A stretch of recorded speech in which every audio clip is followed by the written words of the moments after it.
waa mid ka mid ah dhacdooyinkii ugu cajiibsanaa ee xaramka laga soo wariyey bisha Ramadaan. ninkan odayga ah haatan waxa uu ku sugan yahay xaramka, owlaad ma leh, waalid iyo qaraabo midna uma noola. xaaskiisii oo ahayd qofka keliya ee uu weeshado iyana waa ay ka dhimatay. guri cariish ah oo uu ka deganaa dalkii uu ka yimid ayuu iska iibiyey si uu xaramka u yimaado. ma haysan wax uu ku soo noqdo marka uu waajibka guto.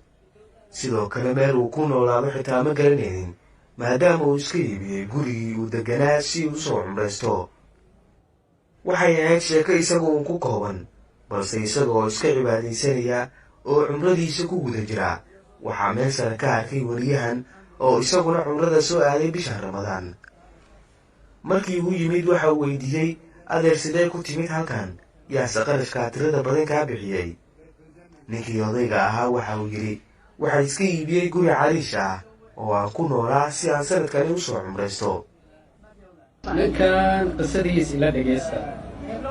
wuxuu weydiiyey, xaramka sidee aad ku imaaday? buu ku yidhi, lacagta xagee ka keentay? wuxuu ku yidhi, guri ani aan degnaa ayaa iska iibiyey. gurigaasna wuxuu ahaa sandaqa ayuu ahaa.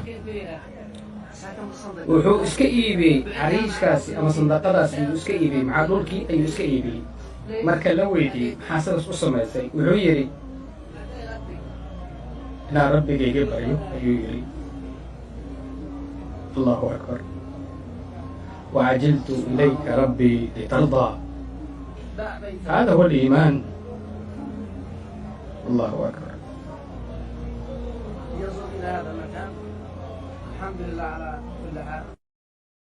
qisada ninkan oo dhacday toddobaad ka hor ayaa aad ugu baahday baraha bulshada.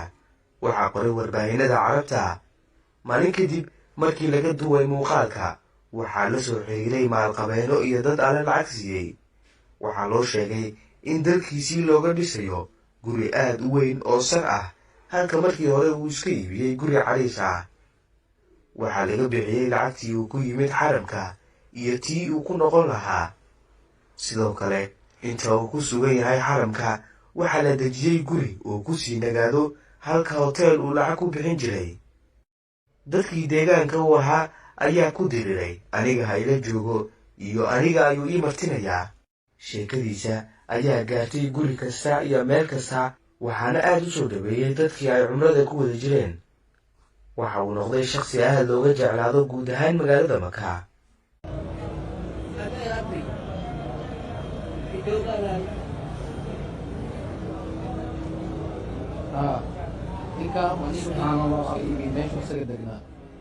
ninkii iska iibiyo sandaqadiisi weeyaan, si oo rabbigiisi u raaligeliyo, si oo xaramka u imaado oo cumraysto.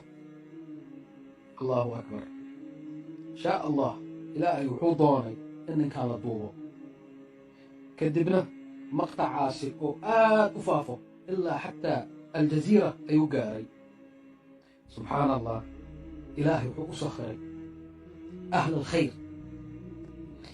asaga wuxuu iska iibiyey sandaaqo iska iibiyey, ilaahay bedel khayr ah ayuu siiyey. dad ayaa kafaalad qaadeen in ay u dhisaan guri. isaga wuxuu iska iibiyey sandaqo iska iibiyey, laakiin wuxuu helay guri oo sar ah ayuu helay. subxaan allah. lacagtii oo ku iibiyey maxaa la yidhahdaa sandaqadiisii, alxamdu lilah. u fiirso, dadkii waxay kafaalo qaadeen, isaga cumruu u imaadee waxay kafaalo qaadeen in ay ka bixiyaan cumradiisii iyo xajkiisii. allahu akbar. dadka hadda sacuudiya ee joogaan ahlul khayrka waxay sameeyeen, xabadkooday u garaaceen, abshir bay dheheen, annagaa guri ku siinayno, guryaheena ayaa ku siinaynaa. allahu akbar. yaa jamacat alkhayr, التجارة مع الله وقناعسي أمرنا بقى صار لها ويا.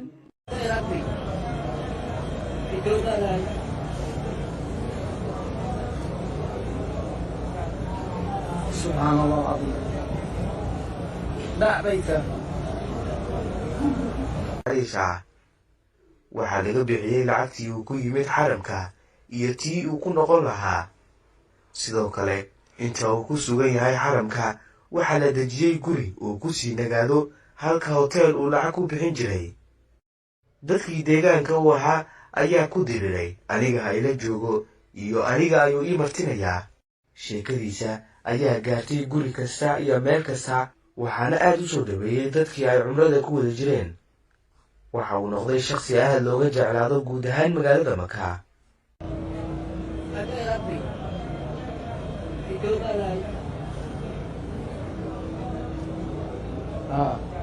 ninkaan waa nin iska iibiye meeshu isaga degnaa.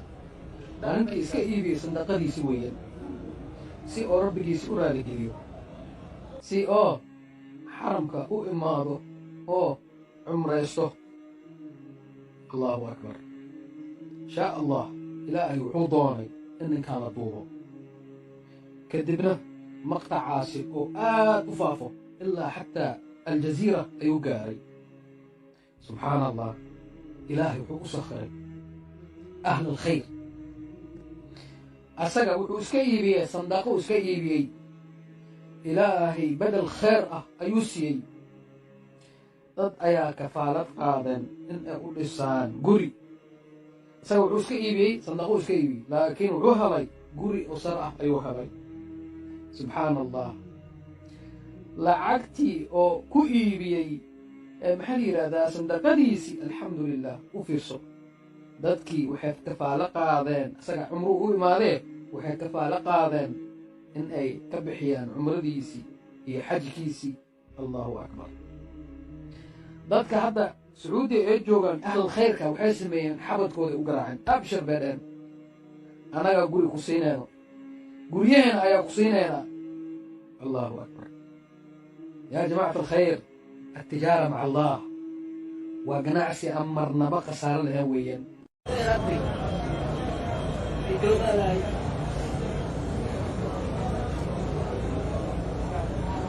سبحان الله العظيم.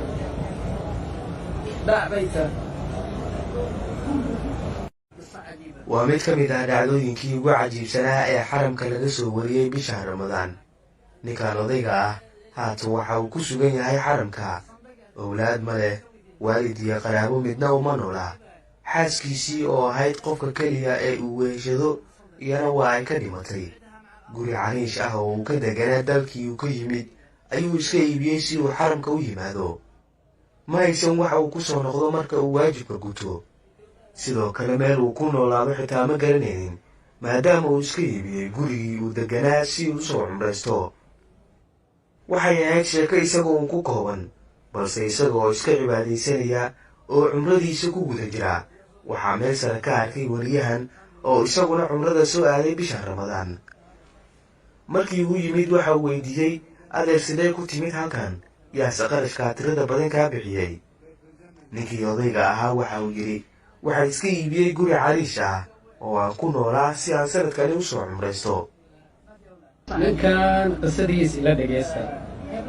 wuxuu weydiiyey, xaramka sidee aad ku imaatay? buu ku yidhi, lacagta xagee ka keentay? wuxuu ku yidhi, guri ani aan degnaa ayaa iska iibiyey. gurigaasna wuxuu ahaa sandaqa ayuu ahaa. wuxuu iska iibiyey cariishkaasi ama sandaqadaas ayuu iska iibiyey, maxaa dhulkii ayuu iska iibiyey.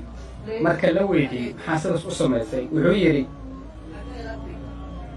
inaa rabbigayga baryo ayuu yidhi. allahu akbar. وعجلت إليك ربي لترضى. هذا هو الإيمان. الله أكبر. يصل إلى هذا المكان الحمد لله على كل حال.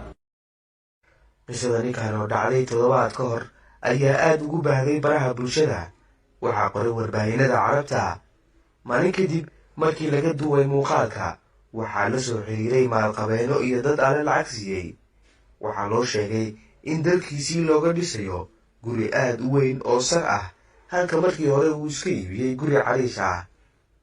waxaa laga bixiyey lacagtii uu ku yimid xaramka iyo tii uu ku noqon lahaa. sidoo kale inta uu ku sugan yahay xaramka waxaa la dejiyey guri uu ku sii nagaado, halka hoteel uu lacag ku bixin jiray. dadkii deegaanka u ahaa ayaa ku diriray aniga ha ila joogo iyo aniga ayuu ii martinayaa. sheekadiisa ayaa gaartay guri kasta iyo meel kasta, waxaana aad u soo dhaweeyey dadkii ay cumrada ku wada jireen. waxa uu noqday shakhsi aad looga jeclaado guud ahaan magaalada maka.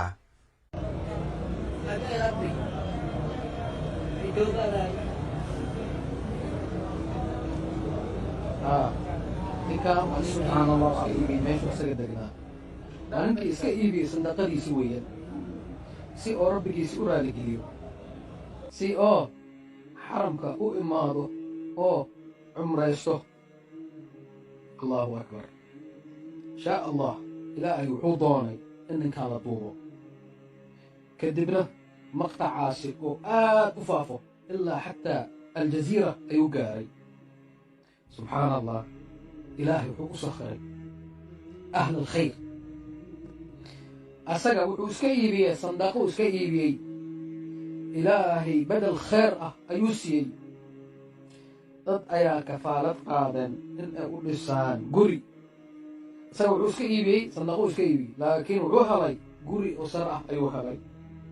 subxaan allah.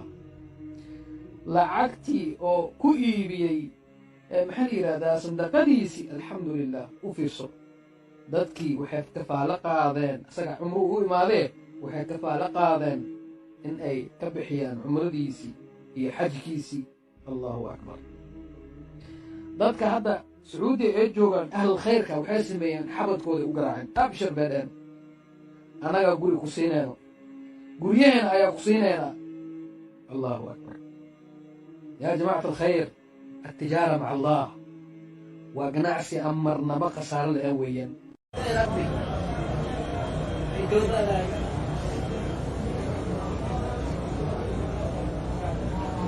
سبحان الله العظيم. دع بيته.